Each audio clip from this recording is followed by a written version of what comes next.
The biggest peak in alertness actually occurs about 90 minutes before your natural to sleep time. A lot of people don't know this. They're buzzing around all day doing things ideally, but then right before their natural pulse and melatonin takes off, they have this peak in activity. And this, I think, probably harkens back to some need to, tamp down all the safety leaks that might be in one's environment. Welcome back to Biohacking Insights. In today's video, Dr. Andrew Huberman reveals his entire evening routine, what he eats, how he gets enough rest, and the best ways to get the most out of the night so you're energized for a new day. What is the secret? I generally go to sleep somewhere between 10 and 11 p.m., although lately I've been going to sleep much earlier because I've been finishing my last meal sometime right around 6:37. First of all, my evening meals are more laden with carbohydrates than they are protein. It's very clear that fasting and low carbohydrate meals, I'm not saying diets overall, but meals, that those lend themselves to more alertness and focus. You might wonder, how can that be? Dr. Huberman explains that the brain uses the glucose stored as glycogen in the body. When you eat a meal that is devoid of starch, it creates a sense of alertness because there's actually a mild adrenaline response. So what Dr. Huberman does on most days is he fasts in the morning until about 11 o'clock.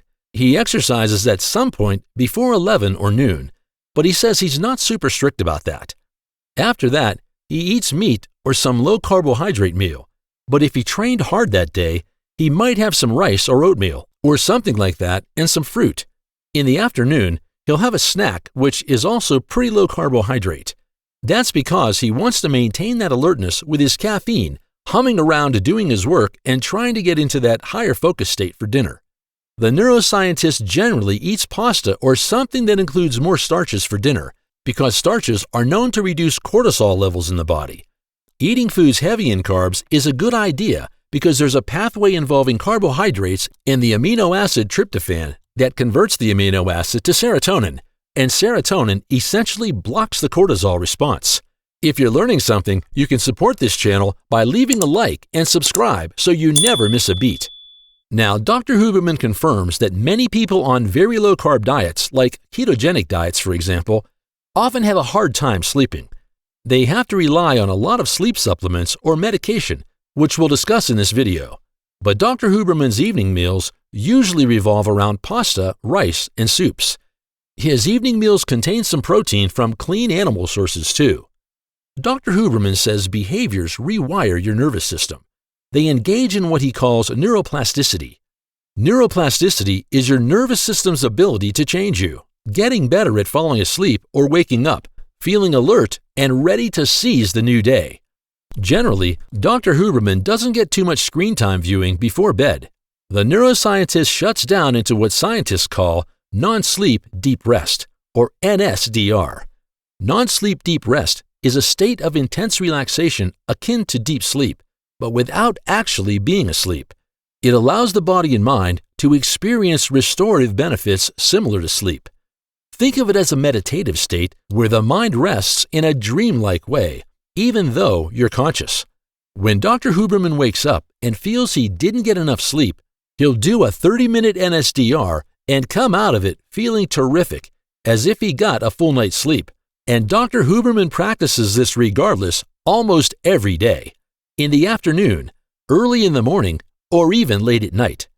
This is far better than being awake and ruminating, with your mind racing and alert when you haven't gotten enough rest. Right around 8 or 9 p.m., I start bringing the lights down. In fact, I have a real sensitivity to the overhead lights because I'm so used to this pattern. So I start dimming the lights in the evening overhead. And then for the transition to sleep, I do keep my phone out of the bedroom as much as possible. Sometimes I'll use it as an alarm, but I'll put it on airplane mode. Dr. Huberman reveals that when he's feeling a little too alert, there's something you have to note. The biggest peak in alertness occurs about 90 minutes before your natural sleep time. This was discovered by a Harvard Medical School graduate who observed tracking people's wakefulness and activity patterns. People buzz around all day engaging in all kinds of activity, but right before their natural pulse and melatonin take off, they have this peak in activity. Why is this so? Dr. Huberman postulates that this mechanism dates back to our days in primitive civilizations, where you had to be extra vigilant before you sleep because you could be eaten by predators or attacked violently once your guard is down. So when you're feeling super alert at night, know that it will pass, and it means sleep follows shortly. There are some supplements that have been tremendously helpful for me for sleep over the years. So the three things that really can help with the depth and transition to sleep are magnesium threonate, magnesium bisglycinate, either one. And what you're looking for is to get somewhere between 100 and 200 milligrams of those. The body uses magnesium in more than 300 processes. Energy production, cardiac rhythm, and muscular contraction all depend on it. An amino acid called glycine is linked to magnesium in a process called chelation or supplementation. Compared to other types of magnesium, magnesium bisglycinate is absorbed in the intestines more easily. The Neuroscientist adds that about 5% of people don't like magnesium bisglycinate because it gives them stomach upset, but most people do just fine. There's also a super powerful supplement which is apigenin.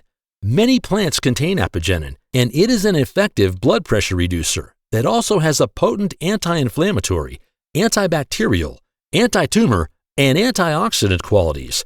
Experimental research has shown that apigenin effectively suppresses tumors in both in vitro and in vivo settings against several cancer cell lines. Dr. Huberman says 50 milligrams is the target there, and these things are available online and are quite affordable for most people. Dr. Huberman reveals that he takes bisglycinate and apigenin about 30 to 60 minutes before sleep and reports an incredibly improved sleep. Can a person be addicted to these? Dr. Huberman advises that you check with your doctor, especially if you have a heart condition.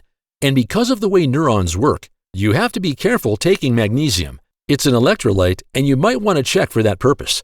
But Dr. Huberman is confident that most physicians would put these well within the margins of safety.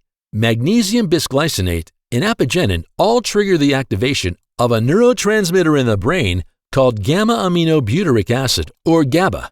GABA tends to shut off our forebrain, and this neurotransmitter, incidentally, is also what goes up if you have 1 or 2 alcoholic drinks.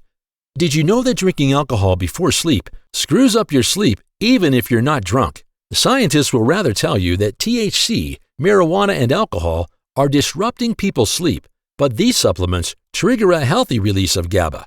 To also help get the most out of the night, Dr. Huberman suggests you don't drink too much fluids before sleep. It could make you wake up all night to use the restroom. One of the nice perks of a carbohydrate-rich meal in the evening is that carbs hold a lot of water.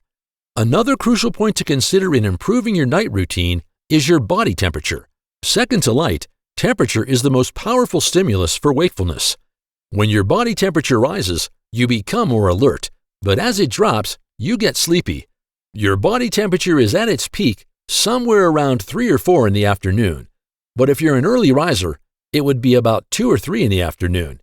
We emit heat mainly through the palms of our hands, the upper half of our face, and the bottoms of our feet.